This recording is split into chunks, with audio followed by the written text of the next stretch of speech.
Do you know that America also banned the high-denomination notes in America in year 1969? Year 1969 America banned high-value notes to stop corruption. America became the very corrupt country. The criminals, mafia dons and white-collar criminals took full control of American economy. That time American banking system was not developed. All the transactions happened in cash using notes of $500, $1,000, $5,000, $10,000 including $1 lakh note. American population citizens were suffering because of corruption of politicians and mafia and white-collar criminals.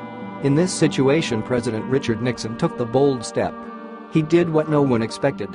In year 1969 President Nixon withdrew all the notes of higher than $100. It was a great blow to corrupt people.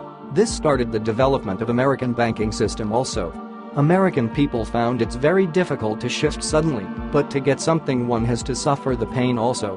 White-collar criminals and politicians found it's very difficult to accept bribes and do the corruption. It helped to reduce the corruption in America also. As the notes of higher denomination were banned, banking system started to develop very fast in USA. Now India banned the notes of 500 and 1000 rupees. Common citizens of India will face the problems for few months, but they will get used to banking system. Government will be forced to develop banking system in India. Always remember purpose of high denomination notes is nothing but to develop black economy. To take and give bribe, to do corruption. Do you want corrupt nation or honest nation? What America can do it, why other countries cannot do it? Ban on 500 and 1000 notes in India. Maybe a huge step by Indian government towards honest India. Today why no one is interested in the development of banking system of a nation? The reason is easy access to high denomination notes.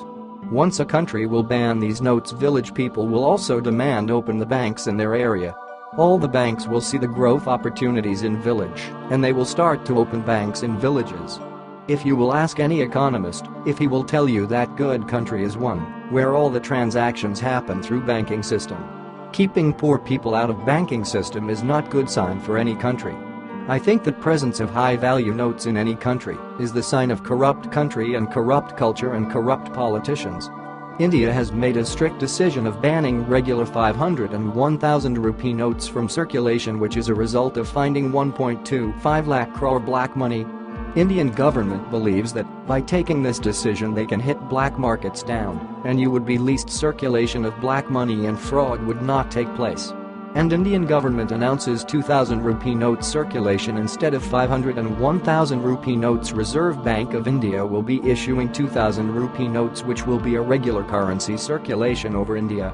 All those people who are worrying what to do with the stacks of 500 and 1000 notes need not to glaze and run punching on the government. Because they have released a statement saying that all the remaining 500 and 1000 rupees notes are to be deposited at NEET by post office as well. Indian finance is sure going to face chaos by the demoing plans of Indian government. The Indian Prime Minister Narendra Modi's speech as follows: governance and progress for all is our motto. Indian government focused on empowerment of the poor. A series of schemes in it and government have introduced all aim at this. This is a government for farmers. Corruption and black money are diseases rooted in this country. They are obstacles to India's success. Indians are among fastest growing economies, but Indians also rank so high in global corruption rankings. Terror strikes at the innocent. Who funds these terrorists? Across the border, Indian enemy uses fake currency and dodgy funds to sponsor terror. This has been proven repeatedly. When you elected this government in 2014, world was talking about India being shaky economically. But India is now an economic star. This is what International Monetary Fund, United Nations, and World Bank are saying.